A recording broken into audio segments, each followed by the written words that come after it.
What's up, guys? Welcome back to the channel. Boozer here. Thanks for stopping by. In today's video, we are on the test server here, and we will be play testing one of the brand new Argonite champions.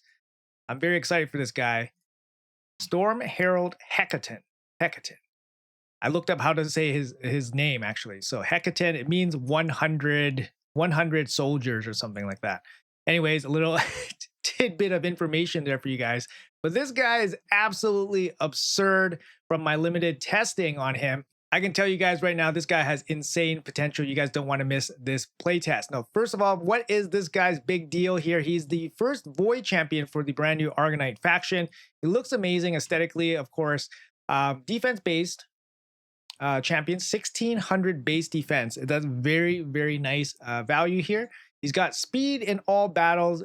This makes him very versatile. You can use him in dungeons, Hydra bosses, clan boss, siege mode, arena, etc. Very, very solid aura. Let's check out his kit here real quick. He's got an A1, probably one of the most busted A1s around. To be honest, one of the most busted for sure. Single book here, 15% damage. That's already incredibly good. And then you can fully book out the additional 25% buff debuff chance from 2 more books. It's a single target hit, has a 100% chance when fully booked of landing provoke. That's already insane. And enfeeble for 1 turn. Double insane. And it has a 25% chance, up to 50% chance that these debuffs cannot be resisted. So you don't need to build accuracy on him for these conditions to land half the time. If each enemy has a number of buffs that's equal to or less than this champion's attack, all enemies instead. Which means that if they both have no buffs, Hekaton here will still be able to land the AoE. That's really, really important actually. And yeah, that's just an insane condition. This attack is always critical as well, meaning that if you for some reason had less than 100% crit rate, then it would still be critical. It also has a 100% chance of landing provoke and enfeeble on all enemies for 1 turn. Also has the same 50% chance of landing debuffs that cannot be resisted. Now, I don't need to tell you guys how crazy this is. It's an AoE attack, AoE 100% provoke, 100% enfeeble, 50% of the time it's going to be irresistible, and it's an always critical attack. And he's Void Affinity. This is one of the most busted A1s in the game, at least for a non-mythical champion. I don't know, but in terms of just a regular champion, yeah, it's one of the craziest A1s. His A2 also very crazy. It books down to a 3-turn cooldown, 1 book for 20%. The first book for 20% is usually restricted to like mythical champions, right? You don't see non-mythical champions with a single book for 20% very often, but there you go. First book, 20% damage, and then 2 books into cooldown. 3-turn cooldown attack, single target hit before attacking, increased defense, storm call on all your entire team. So storm call, if you guys don't know, we're gonna jump to the storm call buffs and debuffs info here. Storm call is very, very nice, by the way. Each storm call stack increases the damage dealt by a champion by 5%. The number of stacks increases by 1 each time a champion with storm call lands a critical hit. A champion with the maximum 5 storm call stacks at one time, when attacking with 5 storm call stacks, places a stun debuff on the target and removes all the stacks. The stun cannot be resisted. So right away with this buff, you get 5% and it stacks up to 25% extra damage. If you get to 5 stacks, it's going to be easier to get stacks if you have counterattacks on your team. If you have ally attacks, for example, you're just going to be, or multi-hits, for example, you're just going to get these stacks a lot faster. So he's casting this on your whole team. This attack is always critical if the number of buffs on the target is equal to or less than this champion. So with this attack already, you're getting 2 buffs already. We'll ignore Stone Skin and 50% of the target's defense if the number of buffs on the target is equal to or less than this champion. If this attack kills a target, decrease the turn meter of all enemies by an amount equal to the turn meter that the target had. That's absolutely nuts, guys. That's absolutely nuts. You could be really strategic with this ability and targets, a less priority champion, but they have way more turn meter. And that's going to push back the whole team's turn meter, which is absolutely nuts. This ability, I think, probably should have been like a 4-turn cooldown, but it's on a 3-turn cooldown, so it's totally busted. His A3, Skyfather's Boon, 3-turn cooldown on this as well. Places increased crit rate, block damage, and counterattack for 2 turns. It's a single target ability, but the turn meter fill for 25% is on your full team. You can definitely buff himself and then, turn meter boost your whole team. I mean, hell, man, you can use this guy as a turn meter booster. Even 25% turn meter boost is pretty dang huge. So he's got that going on, and then his passive here. Whenever an ally under Storm Call stack placed by this champion lands a crit, this champion deals pure damage to that target. So if it's not a boss, he's going to deal 2% of the target's max HP for each buff on this champion, up to 10%. And then if it is a boss, it's going to deal 3% of the target's max HP. Doesn't seem to stack against the bosses, so it's just a flat 3%. This damage cannot be critical. It occurs once per target. It's ignore shield, block damage, and strengthen. So it's just passive damage raining from the heavens, guys. This guy is an absolute powerhouse in terms of overall damage. He has great support for your team. He has a very busted A1. He's good against PvE, good against PvP as well. I'm going to show you guys the build I got him in, and then we're going to take him into some content. And I think you guys will be pleasantly surprised at this guy. So let's jump right to it. Here is my Hekaton. We got him in the normal, lethal stone skin setup here. Just because we're going to put him into the arena and all that. Stone skin still required for arena for champions that don't have any kind of, cheat passives, or you don't have the perfect team to support them. The problem with Hekaton here is that he doesn't have cheat death or any way to survive. So he can definitely die like right away if you target him. And of course, he can be CC'd, which is another big issue for him. Another way you can kind of deal with this guy is that you lock him out, but his A1 is still pretty good, even when he's locked out. So very, very strong champion. So we got him with the lethal stone skin, like I said, 8.2k defense with my gear, 260 crit damage, 253 speed.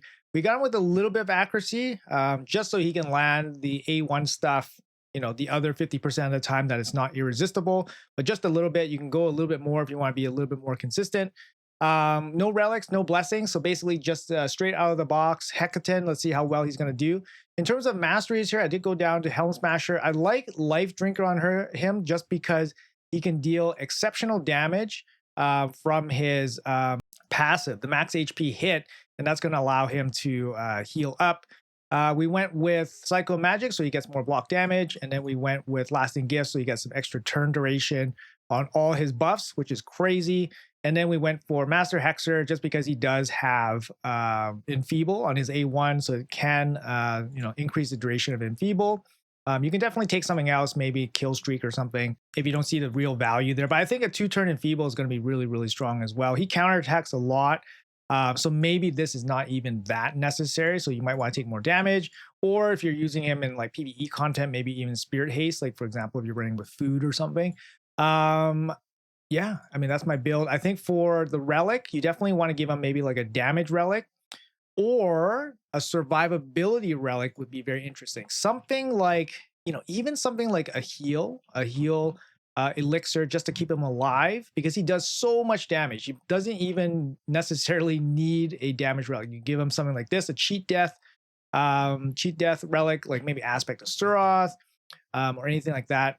Wand of Submission might work for Arena as well, just because he can be CC'd. For blessings, I mean, Lightning Cage seems like a slam dunk just because he lands so many buffs. So you want to protect some of that stuff. I think that's going to be it. If not, maybe Banner. Banner works out pretty good. He does have a pretty good aura with the speed, 24 in all battles. Yeah, let's bring him into some content and we'll see how well he performs. All right, guys, I'm going to bring him by himself into Dragonheart 10, and we'll see how well he performs. I think you guys will be surprised at this guy. He's an absolute engine. He's an engine of damage. Look at that A2, just huge smash there. And his A1, there we go. Enfeeble, provoke, 2-turn enfeebles on everybody. Everyone's attacking him because they're all provoked, but they're just not doing any damage to him. All these lightning strikes coming from his passive are also chipping in huge amounts of damage. You see that? All the red damage, especially against PvE when their health pools are very high. It's crazy amounts of damage. Crazy amounts. His A2, very, very strong. You see him just decimate the first wave. There's no decreased defense, guys. There's no decreased defense happening right now. He's literally just by himself, tanking everything, and he's controlling everybody. And here we go. The block damage stuff's happening. Stuns are happening from the Storm Call stacks, the 5 Storm Call stacks. And he's protected from the block with the block damage and all that stuff. He's an absolute insane powerhouse. And then we have the turn meter reduction there as well, after killing somebody with the A2. So yeah, just crazy. Just crazy. Crazy control, crazy damage. He's not going to do very good against the boss here just because, yeah, he's not, he's not the guy against the dragon boss here. He got hard CC and now he gets blown away. But Against the waves, absolute powerhouse. All right, let's try him out in the Ice Golem. Again, by himself. Ice Golem 10, one of the hardest areas in the game in terms of PvE, unless you have specific champions or a specific team. But just watch this guy go to work. Watch this guy go to work, especially his A1. Look at that A2, just drops these guys. Massive health pool, PvE champions, hard 10. Just drops them with the A2. Turn meter reduction. Boom. Huge. Huge. This guy's so awesome. I don't know. I just love it. Just all this lightning strikes and everything. He did get CC'd there from the Gurgo. So this is going to lead to a little bit of dicey situation. Can he survive? And he does. Boom. This is where the life drinker comes in, guys. When he gets real low, all it takes is just one blast and he can heal himself up for quite a bit. Usually I don't take life drinker unless you like start taking like War Master or Giant Slayer because the heals are just not significant. But for him, he does have the max HP hit. And usually he actually survives quite a bit of a long time against the boss, especially if he gets the block damage up. I don't think he can kill the boss consistently by himself, but this just shows you the potential of this guy, right? He should literally by himself in some of these really, really tough stages. And he gets to the boss and he probably has a chance of killing the boss if he gets some good RNG on his block damage and stuff like that. Let's jump into the Iron Twins again by himself and we'll see how well he does here.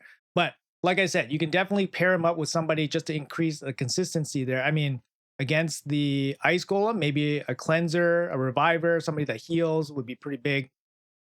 But you can kind of see how well he works against the Iron Twins as well. Incredible damage here, especially from his passive. Just watch the max HP hits. See that red damage, 121k right there, 121k again, 125k. Yeah, big damage here, especially from the max HP hits. And he's going to heal up there. Boom. Look at that big heal, guys. That heal is so massive against PvE content. Might not be able to drop him.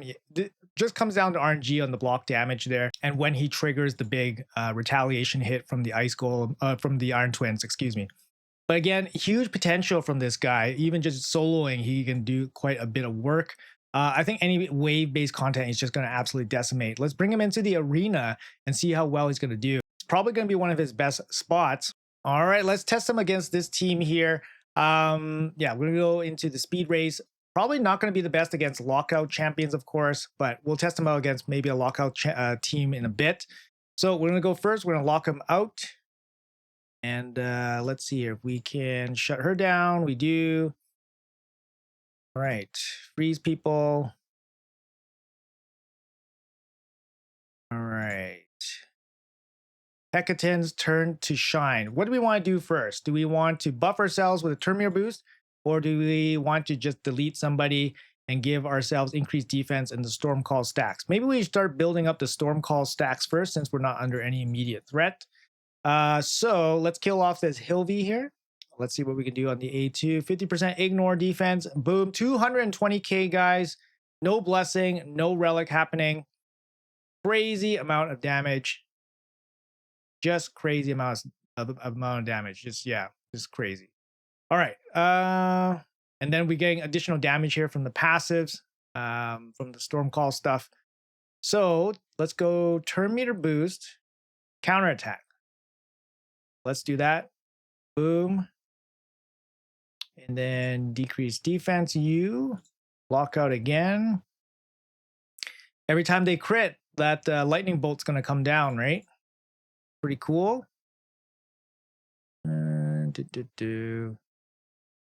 You again.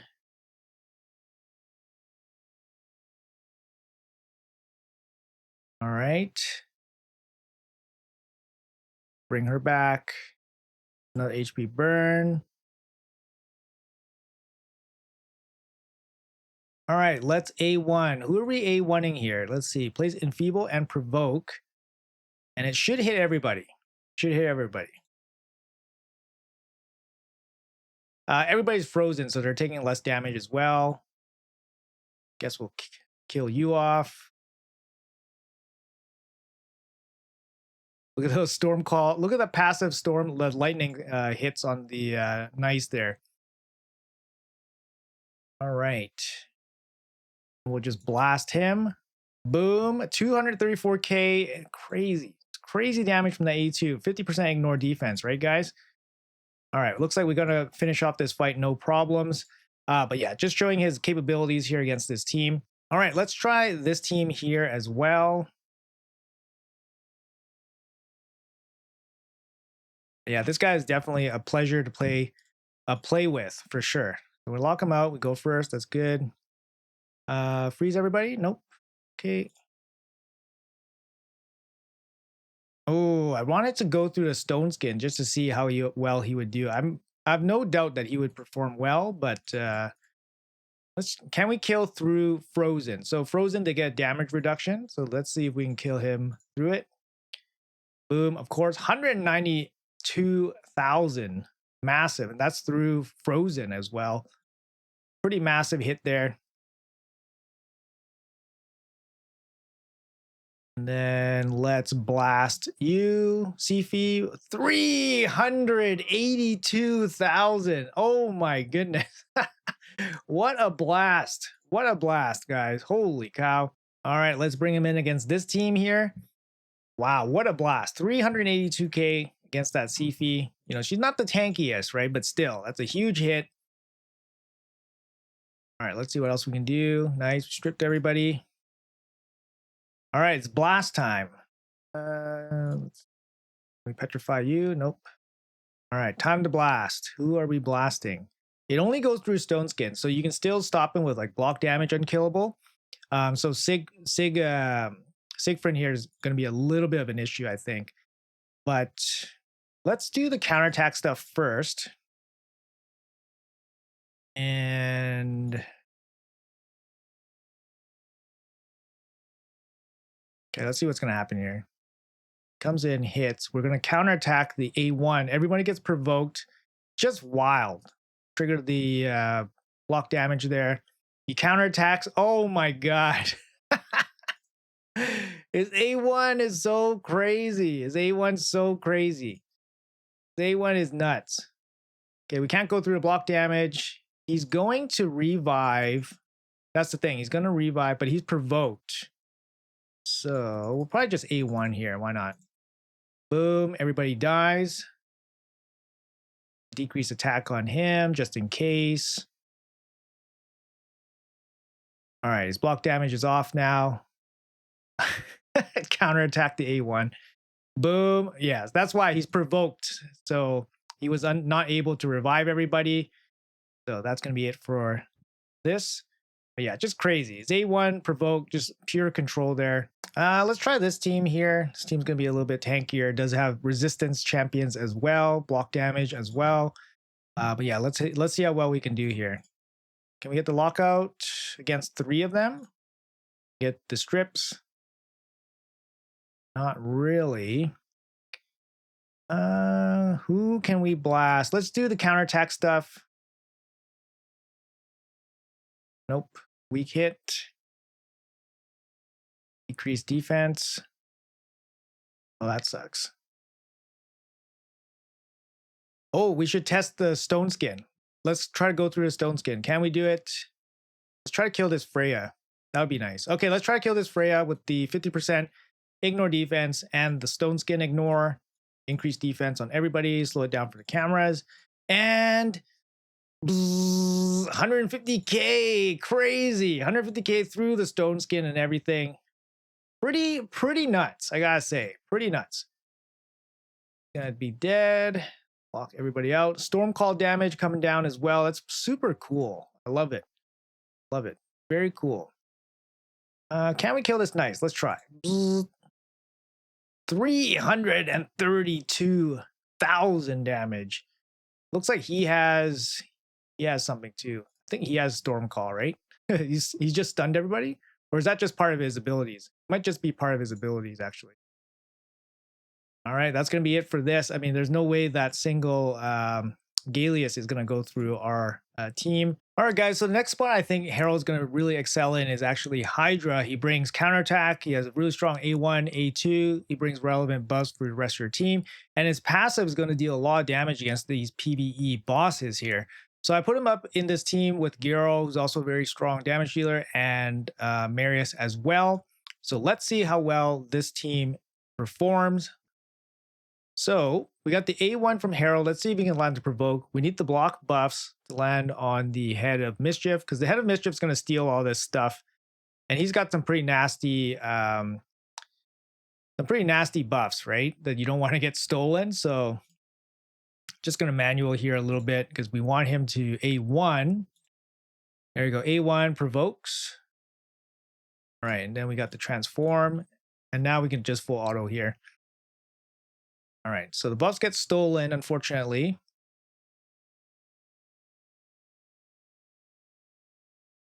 Go. Everybody's got the block buffs. So the poison cloud's not going to work. Reset. Geralt just a menace out there. Marius also a menace. These are some really good damage dealers here, right? So we're putting Hekaton up against these really good damage dealers. Geralt popping off. Ooh, popping off again. Ooh, look at that. Extra turns from the A1s. Storm Call, big smash. Ooh, look at all that damage. Look at all that damage, guys. Ooh. Get those Storm Call stacks going. Big smack there. Max HP damage definitely very huge. Ooh, look at that. Look at that. Look at that Storm Call damage. Holy cow. I wonder how it registers. It should register under himself, I think. But yeah, that's some crazy damage numbers. I saw a million from that blue lightning bolt from the Storm Call. All right, so counterattack there.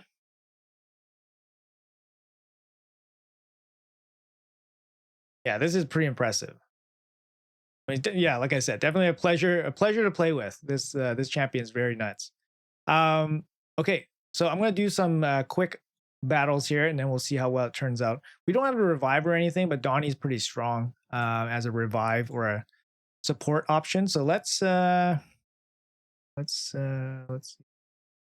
think we'll open with the provoke just so we can make sure we land it. Right. See some quick battle numbers here. So first the damage comparisons. Pretty slow. A lot of counterattacks and stuff happening maybe.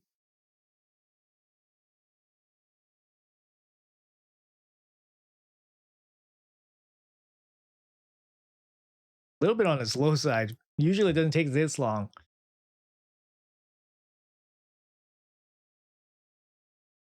$625 million on nightmare difficulty. So Hekaton here doing 190 million.